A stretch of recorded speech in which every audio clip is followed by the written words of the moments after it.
We can easily forgive a child who is afraid of the dark. The real tragedy of life is when men are afraid of the light. What a most appropriate quote to analyze the modern culture of men today. And in this video, I'm going to give you the top 7 quotes from Plato that are far more relevant for men today than they have ever been. And it blows my mind these 1,000-year words are still true.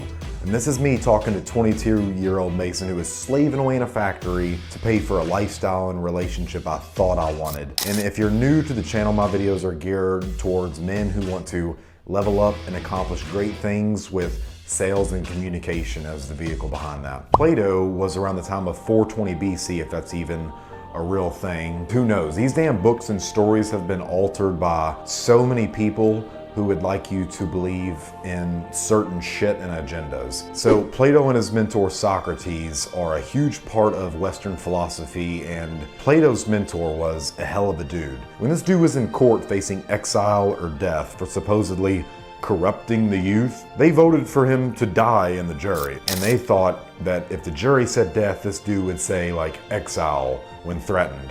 And this dude was so steadfast in his beliefs and moral compass that even he said death when he was facing it and told them that he deserved to be given free meals for life because he was doing Athens a service. In the face of death, he stood for what he believed. He said what he meant, and he meant what he said. And I wanted to tie this into the quote that I've opened the video with. So if you want to catch that quote again, just watch this video over again at the end of this, but just stay with me for right now because that's what is lacking in men right now. They are scared of the fucking light. They are terrified of being criticized by society or even examined because they are ashamed to be a man.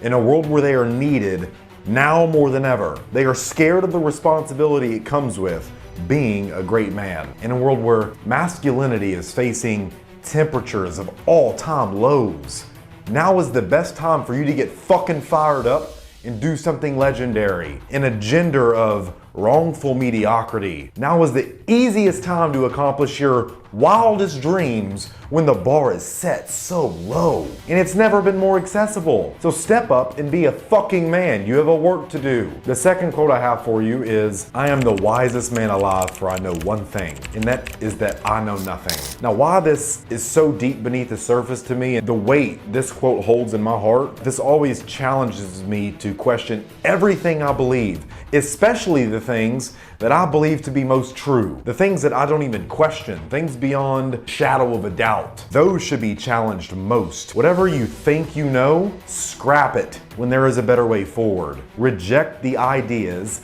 that are completely unusable and unsuitable to you in your moral compass. Never think something is yours, because everything is given to us as we are simply borrowing it for the time while we are here, and all things must be returned at some point.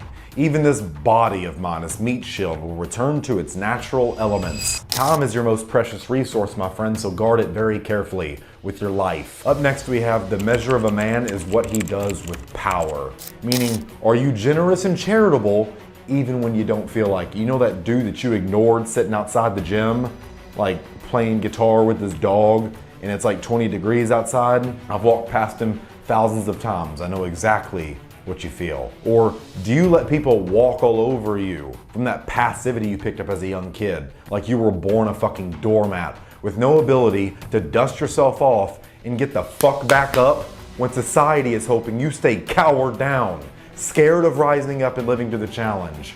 Are you someone worthy of respect? Have you accomplished things that other people will be inspired by and that the basement dwellers will call you racist and fastest for? Like, do women melt around you and break rules that they set for lesser men, hoping one of these dudes will get her to want to break them? Or do they leave you cold and cynical with a ruthless fucking distaste towards the most prized gems in a man's existence, the most beautiful beings to exist outside of dogs? Our seasoning to life and magical experiences. Now coming up, we have those who tell the stories rule society. What do you think you know about the world and how you see reality is a complete illusion? You have been fed beliefs and perceived truths from since the day you were born. 90% of your thoughts and thinking, things you believe to be true, are from your parents and close family and friends you've had since a very young age. Your brain isn't formed until after you're like 14, dude. So that becomes your worldview later on, and that is the lens you judge or measure things by. Politics, news, government, rappers, authors, they all tell you what they want you to believe. They shape the narratives and control information that you digest. Algorithms are a modern day book burning ceremony in the way they put sponsored, doctored, and untruthful ideas on the front of medical pages, and while hiding and suppressing truthful information based on facts over fucking feelings. This is the importance of being intelligent and learning to communicate and understand things on a deeper level. What are the things that go over most people's heads? This is all setting up the next quote, and you'll love how I fucking tie this in. Because if you ever want to build a business or become famous, you'll need to know how to build a following and be polarizing to people, compelling.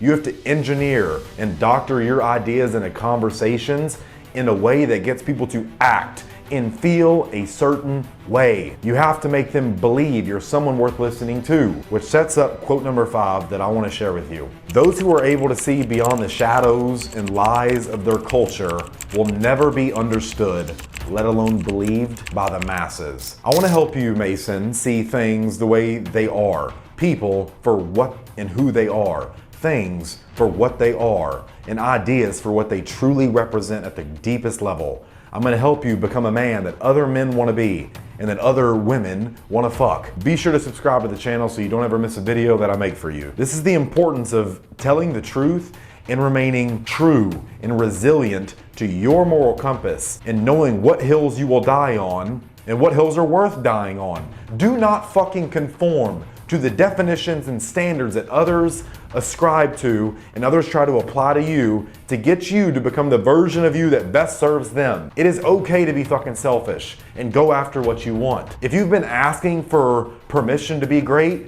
here it fucking is. Up next we have one of my favorites. The madness of love is the greatest of heaven's blessings. You are going to find love and you are going to lose it. My friend, for that is the unfortunate burden of life and being a man. You are going to have your heart broken. You're gonna be chewed up and spit on, laughed at, put in group text. You're gonna have nights where you stay up till 3 a.m. asking, why? How? Like, what am I fucking missing, dude? How was this my fault? This is exactly what I did when my ex-fiance dumped me. I called my close friends to talk about it, and I even cried.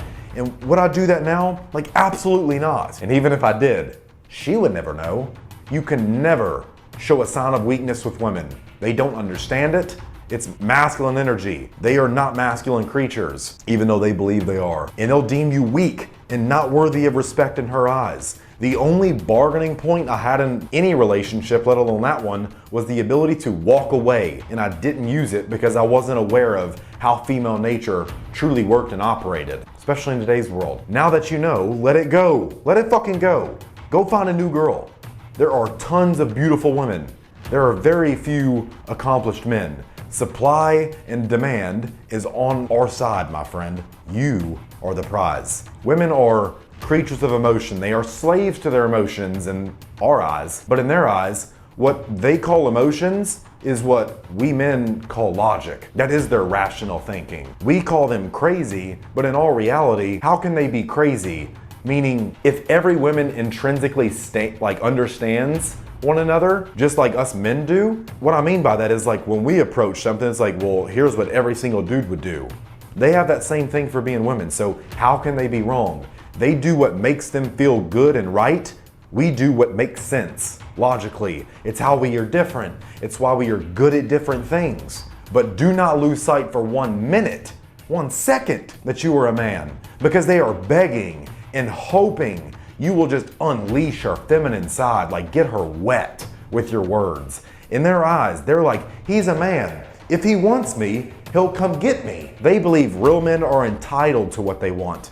They might call it male privilege because of societal norms today, but let's be real. What good is male privilege if we don't fucking use it? Wouldn't it be more disrespectful not to use it? Just like women have female privilege and they have no problem using that. Like being able to dig up old shit like a plunger from 8 years old just to twist the conversation to make it your fault and treat you like you just did it all over again. They don't ever forget anything. So be careful with how you act. Do not meet them with feminine energy. They'll think you're a pussy. They fantasize about the man that puts her in her place. It doesn't take her bullshit. Look at 50 Shades of fucking Grey. Look at 365 Days, those movies. Women love that shit. It's why they read these fucked up novels where they're getting choked and pinned. It's like, they think about some weird shit, okay? For quote number 7, we have death is not the worst thing that can happen to man. I think about death a lot. I remember seeing a Mike Tyson podcast where he says he's gonna become nothing more than a picture on the fucking wall. And that really hit home for me.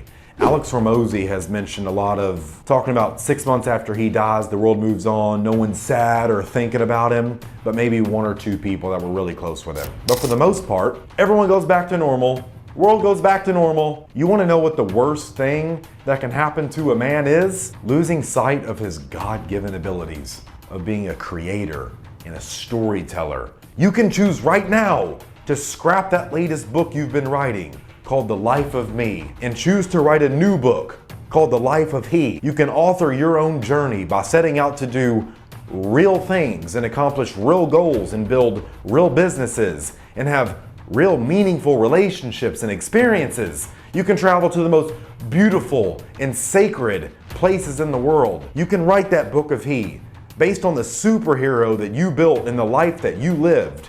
And if you're willing to pay the price of admission, you can have a fucking bestseller, my friend. Your dream life, your paradise. If you want to know the best way to build that life in business, go check out runningbuddiesacademy.com or click the first link in the description. First link in the description, trying to jumble the algorithm, confuse it over here so I can reach more people just like you. I want to help you live a life worth living. And because I'm an awesome person, I'm gonna give you a bonus quote that has served me extremely well. Here's bonus quote number 8. The greatest wealth is to live content with little. You're gonna hit this point in life, just like I have, where your clutter has accumulated into a bunch of shit you don't need. And I encourage you to get rid of it. Just even if it's just for a season of your life. That drone you haven't used in 2 years, get fucking rid of it. Sleep on the floor, eat healthily and build better habits. Focus on finding your motivations and goals that are about excellence and accomplishment and chasing after the most beautiful things in life. Being purpose-driven over pleasure-driven, not being a fucking degenerate.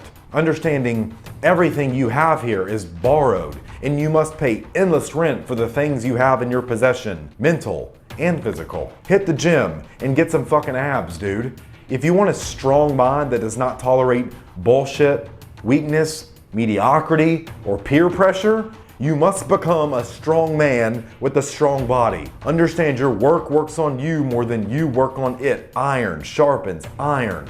Mastermind with men who have the things you want and know how to get you there and emulate their success. Do not hang out with 4 losers unless you wish to become the fucking 5th. Guard your mind from intrusive thoughts of a declining society on how you should live life or be as a man.